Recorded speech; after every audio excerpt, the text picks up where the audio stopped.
Buenas tardes, muchas gracias. Bueno, agradecer obviamente todo lo que hasta aquí he hablado, por todos los participantes, y en particular a la CEPAL, por la construcción de este nuevo documento que viene a acumularse sobre un largo trabajo de desarrollo conceptual de varias décadas. Simplemente referirme al menos a un tema de los muchos que se podrían tocar y que tienen que ver con un análisis y un balance de estos últimos 15 años y del recorrido de Latinoamérica de estos últimos 15 años. Hoy en la mañana hablábamos de pisos de protección social, ahora hablamos de universalismo sensible a diferencias. De una forma o de otra estamos hablando de reformas estructurales y acciones afirmativas que son una novedad en la política latinoamericana de los últimos años y que han tenido un importante fruto a reconocer. Creo que, por un lado, es correcto centrarnos en valorar el agotamiento de algunos de estos procesos en términos del rendimiento en la mejora de nuestras sociedades, pero ello no debería ser borrar con el codo lo que hicimos con la mano, en el entendido de que el balance global es muy positivo y quizás esto nos esté demandando no volver atrás, sino volver a pensar hacia adelante. En ese caso, creo que han sido muy extensas las alusiones a los distintos tópicos de política social, en general muy centradas sobre un concepto de protección bastante cercano a la asistencia y a la promoción social, pero que también en algunos momentos ingresa en los escenarios de seguridad social y de protección en un sentido amplio o de política social en un sentido amplio. Y desde esa perspectiva nosotros queremos traer la idea de poder volver a pensar el trabajo como un elemento central de la protección social. ¿Sí? El trabajo en sus dimensiones más holísticas, el trabajo en sus connotaciones sociales, no solamente económicas, ¿no? Y que refieren en todo caso también, y después voy a apelar a ello, algunos asuntos de cohesión, de integración social y también de reconocimiento del individuo. Nosotros entendemos, después de largas evaluaciones sobre distintos programas y políticas que venimos haciendo en estos últimos 10 años, que hay que repensar el papel del trabajo y no solamente en relación a la disruptividad que promete la cuarta revolución tecnológica. También lo tenemos que pensar en arreglo a ese techo de inclusión social que significa el nunca haber podido llegar al pleno empleo en nuestras sociedades, el tener un conjunto de humanidad sobrante, como dicen algunos políticos, en aquellas personas que no van a encontrar trabajo porque simplemente la cantidad de puestos de trabajo es inferior a la población económicamente activa.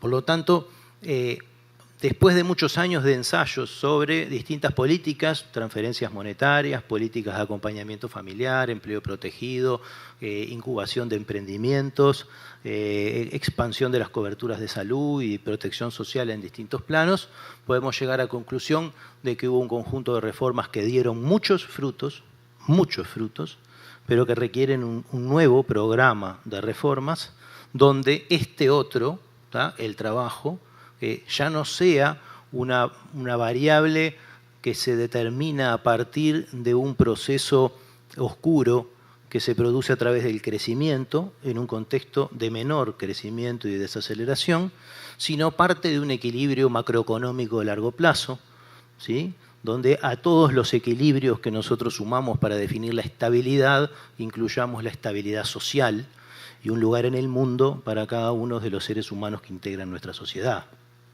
Por supuesto que eso implica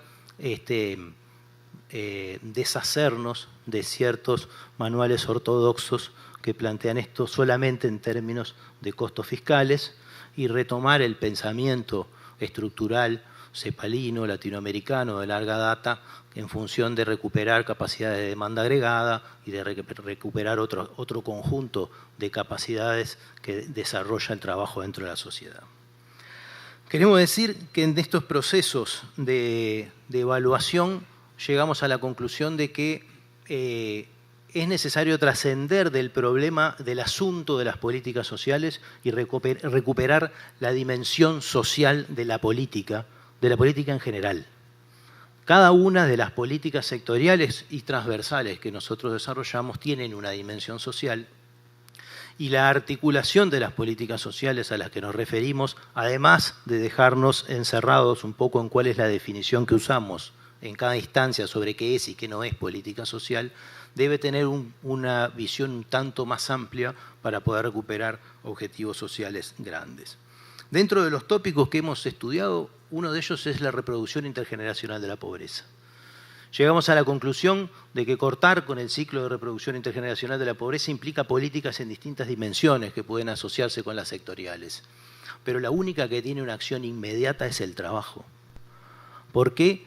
Porque ni siquiera las políticas de vivienda, ¿sí?, que implican una transformación inmediata, ya que no implican las políticas de educación, por ejemplo, que es una inversión a mediano plazo, no son sostenibles si no hay ingresos sostenibles en los hogares, que obviamente provienen no de los sistemas de transferencias monetarias que nosotros tenemos en nuestros países, que no llegan a la mitad de un punto del PIB en ninguno de ellos, sino con ingresos sostenidos en el tiempo que produzcan estabilidad. Por lo tanto, no parecería razonable, por lo menos para Uruguay, poder afirmar que estamos realmente rompiendo el círculo de reproducción intergeneracional de la pobreza si no logramos reconceptualizar el trabajo e incluirlo como una política social que intervenga para generar las condiciones de donde operan todo el resto de las políticas sociales. En segundo término, cuando hablamos de esto estamos hablando de ingresos sostenidos, además de un lugar en el mundo y un espacio de reconocimiento. En ese sentido, hemos hablado mucho de transferencias monetarias y cuando hablamos de transferencias monetarias en nuestras sociedades hablamos de transferencias monetarias no contributivas. Y en realidad en nuestras sociedades todas las transferencias monetarias son no contributivas, ¿sí? No es posible encontrar en ninguna de nuestras sociedades un sistema de reparto intergeneracional que no tenga aportes, ¿sí?, de la recaudación central del Estado de carácter no contributivo que sostenga los pilares de seguridad social.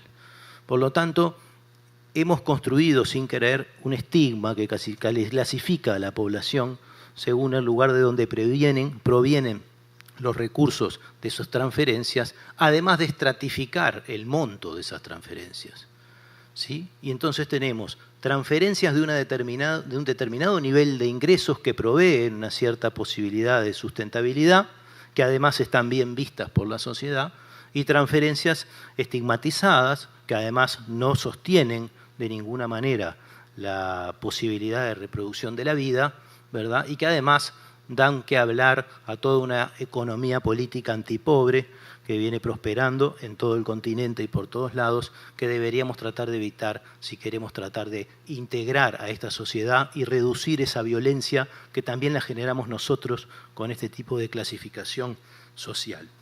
Por lo tanto, los estados nuestros deberían revisar todos los sistemas de transferencias que tienen a la población, a sus distintos estratos, por distintos conceptos.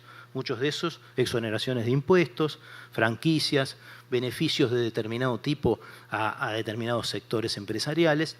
Y de la misma manera que hoy temprano se hablaba de que precisamos saber todo sobre los pobres, que sabemos bastante, también precisamos saber todo sobre los ricos, porque todos nosotros reconocemos que vivimos en el continente más desigual del mundo y eso no se puede solucionar si no conocemos toda la distribución y no solamente los estratos sociales que la producen, sino las relaciones que producen esos estratos sociales.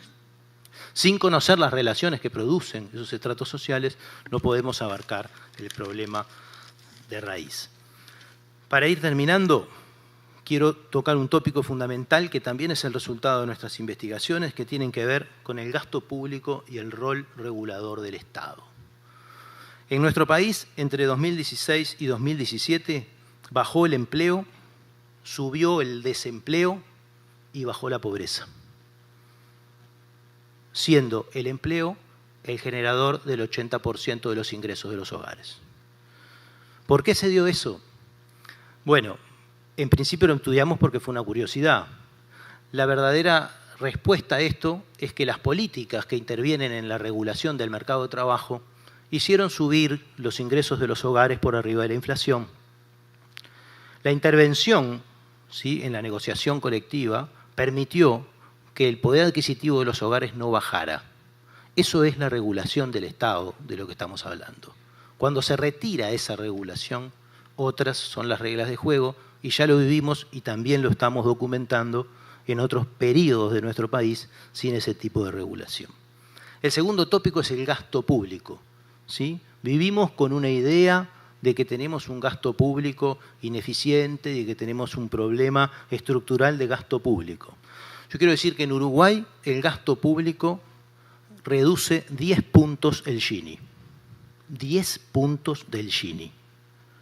Para los que estudian estas cosas, sabe lo que son 10 puntos del Gini, ¿sí? Las políticas en general, ya no estamos hablando de las políticas de protección social, las políticas en general aplicadas sobre los hogares reducen 10 puntos el índice de Gini. Eso es el gasto público también y la capacidad de intervenir en los resultados.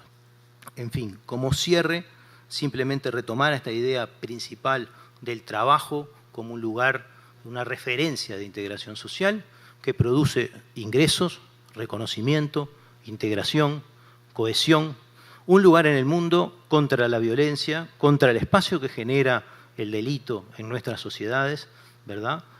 Y que tiene una dimensión estructural y de estabilidad superior a la que tienen muchas otras políticas que en general audimos.